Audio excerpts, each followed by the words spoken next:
Ahora es el momento de recibir a Mario Cayota.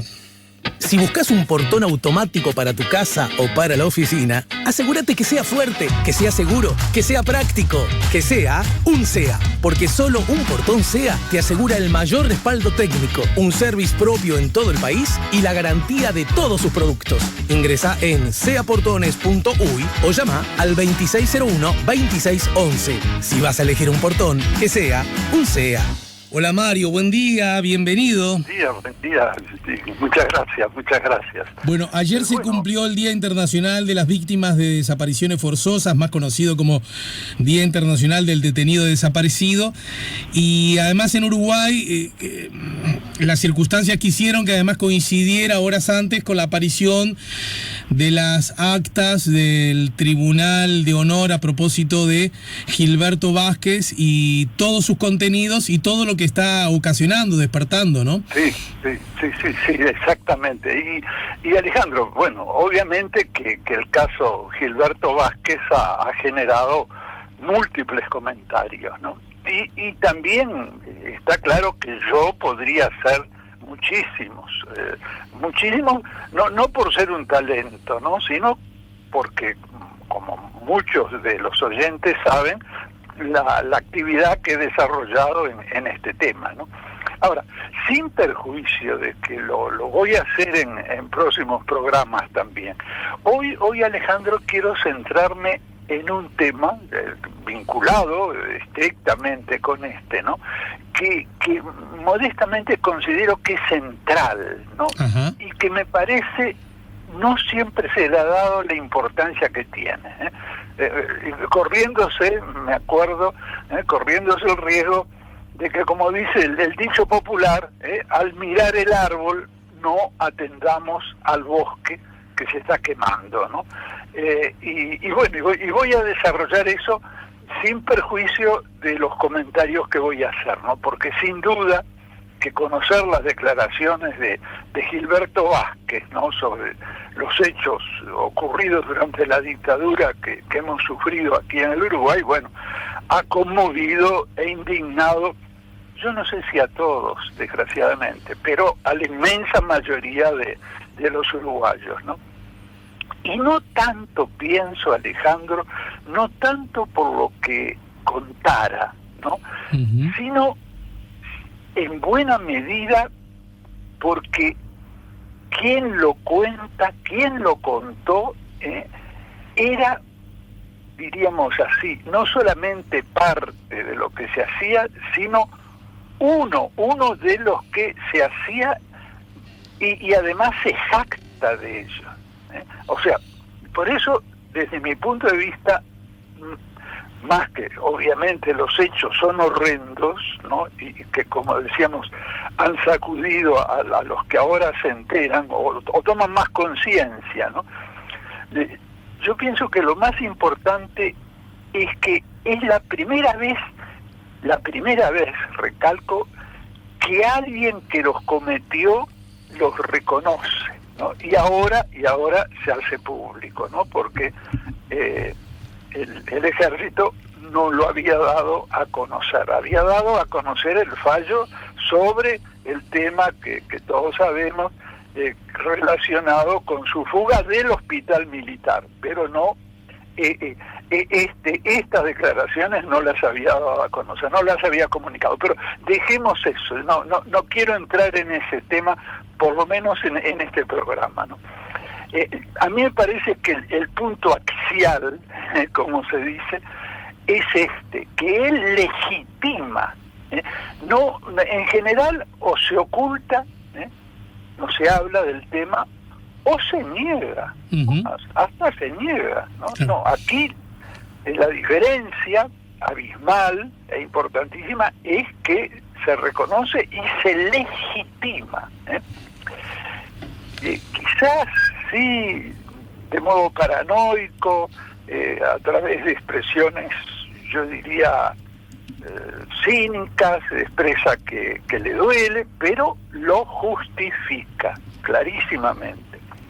Entonces, en las declaraciones de Gilberto Vázquez hay una crónica de sucesos sumamente crueles, Pero acá está el tema sobre el cual a mí me gustaría reflexionar, pero que va más allá del evidente, diríamos, patológico deseo de ser protagonista.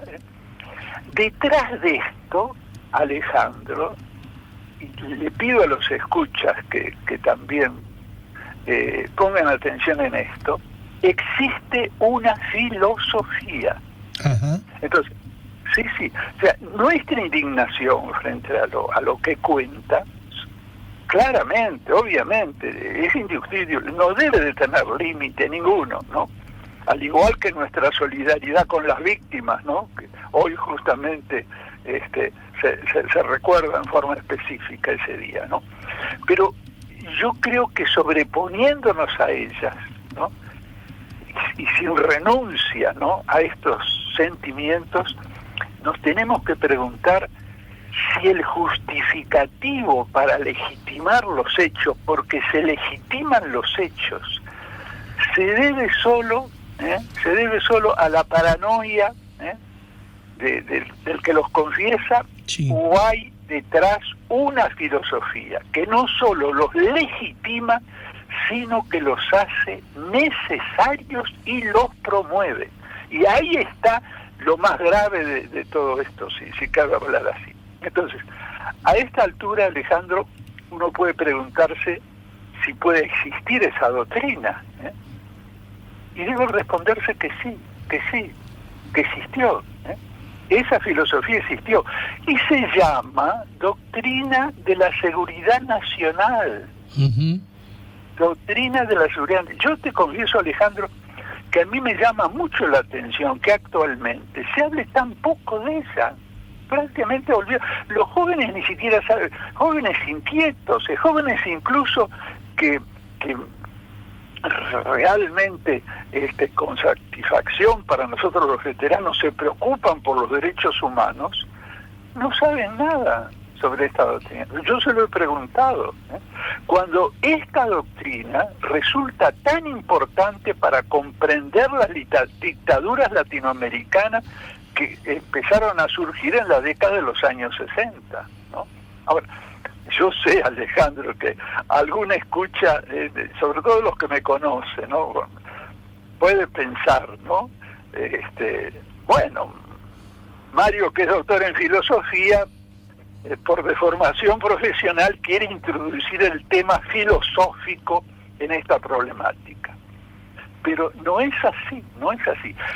Pará, Mario, igual, sí, si así lo quisieras hacer, entendiendo la salvedad que estás haciendo, la pregunta es, ¿cuál sería el problema? Porque la pregunta que tenemos que hacernos todos ¿es que acaso hay algún comportamiento humano que no esté marcado directa o indirectamente, explícita o implícitamente, consciente o inconscientemente por la filosofía y por la ideología? Pero claro, totalmente de acuerdo. Aquello que decía Kant, que era un pacifista él, ¿no? Pero el filósofo Kant, que decía que por donde pasan las ideas, a los 50 años pasan los cañones. Y es así. Claro. Es decir, no hay ningún comportamiento, aún el de la persona más sencilla, menos ilustrada, que no esté inspirado por una filosofía explícita o implícita, inconsciente, pero detrás de todo comportamiento humano, como tú muy acertadamente lo decís, hay siempre una filosofía, ¿no? Pero en este caso, son los hechos históricos, los hechos los que introducen el tema filosófico, sí, porque yo creo que es importante ver qué relación, cómo se vincula la doctrina de la seguridad nacional, de la que hoy, reitero, tampoco se habla, con los procedimientos de la dictadura. A ver.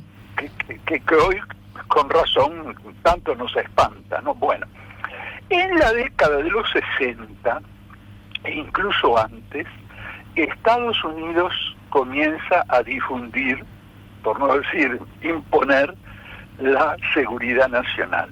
¿Y cómo lo hace? Esto está documentado, yo tengo los documentos.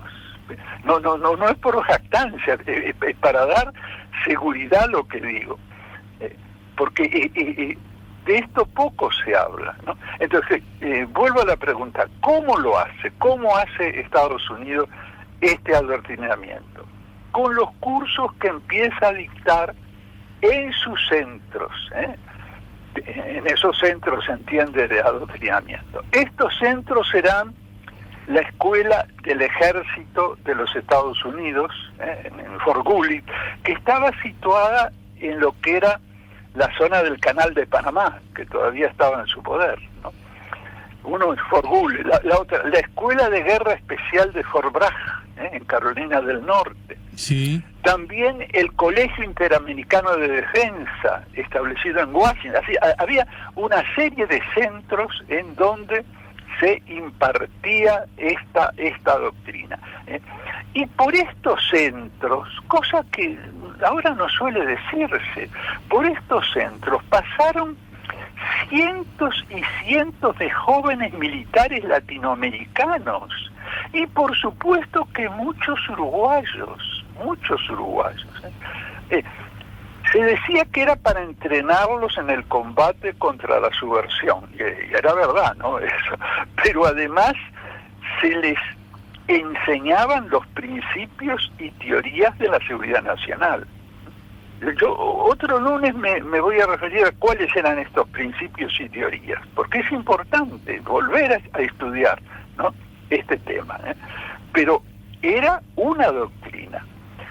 Ahora, lo que a mí me interesa resaltar hoy es que uno de estos principios fundamentales, y está en sus escritos, es que para el triunfo de esta doctrina todo estaba permitido.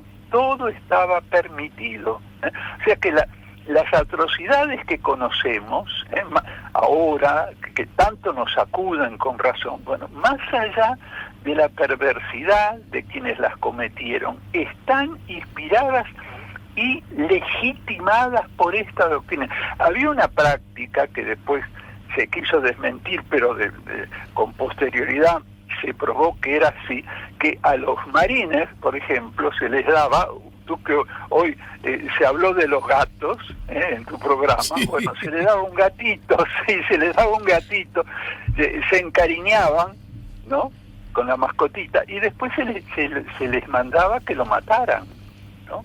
Esto da una idea de cuáles eran estos principios. Entonces, estas personas, de modo, yo para usar un lenguaje bíblico, diabólico, estaban convencidos de que le hacían, más allá de los intereses que podían tener, de sus defectos tremendos, estaban convencidos que estaban haciendo un bien, estaban adoctrinados, era como una especie de fundamentalismo militar. Pensaban que con esto le estaban haciendo un bien a la patria y a la humanidad. Entonces, sí, la justicia debe de intervenir en todo esto, pero con la mayor severidad, ¿no? Debemos de gestar movimientos, ¿no?, que expresen nuestra indignación. Perfecto, también. Yo me sumo, ¿no? Pero me parece que es necesario hacer algo más, ¿no? Y acá viene otra pregunta, ¿no? ¿Qué es lo que, pero pregunta también con mucho filo, Uh-huh. ¿Qué es lo que se enseña en las escuelas militares uruguayas? ¿Alguien se lo ha preguntado? Hoy. Entonces, contéstese lo que se quiera. Estoy convencido de que debería de haber una materia donde se estudie la doctrina de la seguridad nacional y se la rebata y rechace así con la mayor energía y dureza. No hay una materia. No hay una materia que permita decir que todo esto es una atrocidad. Entonces, me parece que en la lucha a favor de los derechos humanos y a la no impunidad, que está estupendamente bien, hay que agregar esta lucha.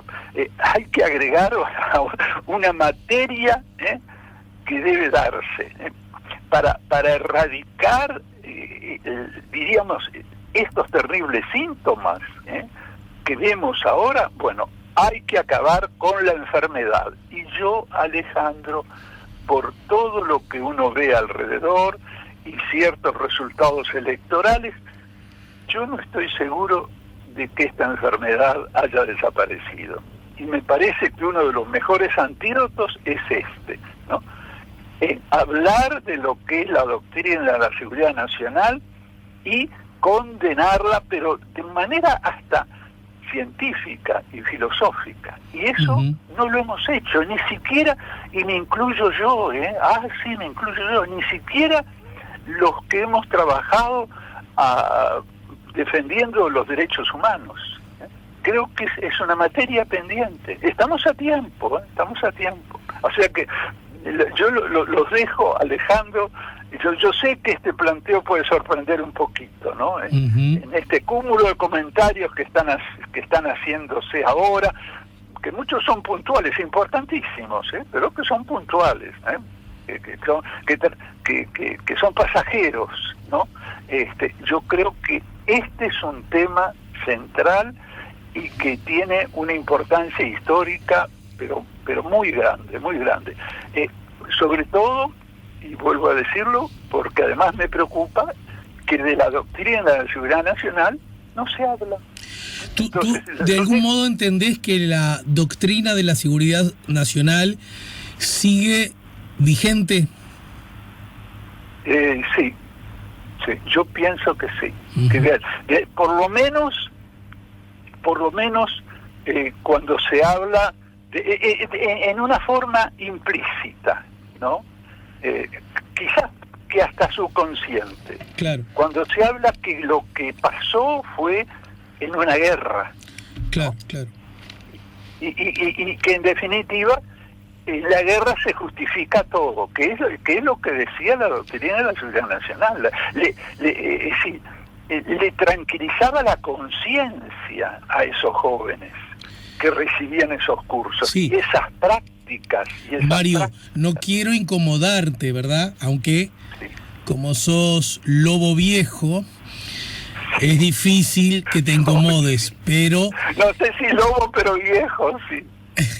La idea de que hubo una guerra y por lo tanto exigía cierta lógica esa guerra, no solo es una versión de quienes propiciaron el terrorismo de Estado, también de algunos sectores vinculados a la izquierda, algunos de los cuales incluso han gobernado el país cuando el Frente Amplio estuvo al frente del mismo, ¿no? Sí, yo creo es la teoría que también expresa de otra manera el doctor Sanguinetti de los dos demonios, ¿no? Entonces ahí se plantea otro tema filosófico, que es el fin y los medios. ¿Hasta dónde los medios son legítimos para alcanzar un fin? Claro, gran tema que atraviesa la historia, ¿no? La historia de la humanidad, ¿no? Pero que está ahí pendiente y al que no nos podemos rehusar. Yo pongo como ejemplo siempre, y sin espíritu partidario, porque felizmente allí se pusieron de acuerdo todos los partidos gravitantes en Italia. Cuando los famosos años del plomo, que así se les llama, que en Italia se mataron personajes, se asesinaron personajes importantísimos, irreprensibles, el caso de Moro, que no solamente era una figura política, sino un gran catedrático, que nunca se pudo decir nada de él en lo que tiene que ver con la corrupción, que como sabemos es un fenómeno que desgraciadamente en Italia es muy común, y se mató a alguien que tenía un cargo altísimo y no se torturó a nadie, no se mató a nadie en esos años. O sea que se pudo enfrentar esa situación sin renunciar diríamos, hacer los principios éticos que deben de regir una democracia. Y ahí, precisamente, el gobierno demócrata cristiano fue respaldado de manera muy decidida por el Partido Comunista y por el Partido Socialista. Esto se pudo hacer gracias a esa especie de triple alianza que se llevó a cabo, ¿no? Se llevó a cabo. Y se ejerció la acción que correspondía a un gobierno, ¿no?, en peligro, siempre dentro de los, diríamos así, de los marcos de la democracia y de la legalidad. Es posible ese tipo de acción sin llevarse por delante estos valores éticos que hoy vemos que con estas declaraciones están violados de una manera atroz, ¿no? Sí. Pero porque eso responde, Alejandro, a una doctrina, a una filosofía, es una especie de fundamentalismo también, ¿no?, que hace que las personas crean que es una tarea mesiánica, se les inculcaba la idea, y uno cuando lee los libros de la doctrina de la seguridad nacional, ¿quién los lee hoy? No, bueno, solo algún viejo loco, pero cuando uno lee esos libros se da cuenta que a estos jóvenes se les inculcaba una tarea, una misión mesiánica. Cometiendo esas atrocidades eran los salvadores de la patria. O sea, de alguna manera estos monstruos eran víctimas también. Sí, lo digo así, eran víctimas también. Entonces, si realmente apreciamos a la gente, hay que liberar a las personas que creen esto, porque son víctimas también, más allá de los desvaríos en que puedan incurrir, ¿no? Y a mí me parece muy importante, y que eso agrego, que los gobiernos que tanto se preocuparon por los derechos humanos, no tuvieron esta idea de llevar, por ejemplo, a las escuelas militares uruguayas esta materia. No hay esta. Y sin embargo, históricamente esto tiene que ver con una época, y tiene que ver muy de cerca con la acción de los militares, así que sería algo totalmente razonable y justificado que hubiera esta materia, que creo que es una de las maneras, no la única, pero de extirpar esta enfermedad. Así que yo los dejo, Alejandro, con esta inquietud. Te dejo un abrazo bien grande, Mario, te agradezco mucho, y contigo nos reencontramos la semana entrante, ¿verdad? La semana entrante, sí. Hasta pronto. Hasta pronto y saludos a la familia. Mario Cayota nos ayudó a poner la mañana en camino. Si buscas un portón automático para tu casa o para la oficina, asegúrate que sea fuerte, que sea seguro, que sea práctico, que sea un SEA. Porque solo un portón SEA te asegura el mayor respaldo técnico, un service propio en todo el país y la garantía de todos sus productos. Ingresa en seaportones.uy o llama al 2601-2611. Si vas a elegir un portón, que sea un SEA.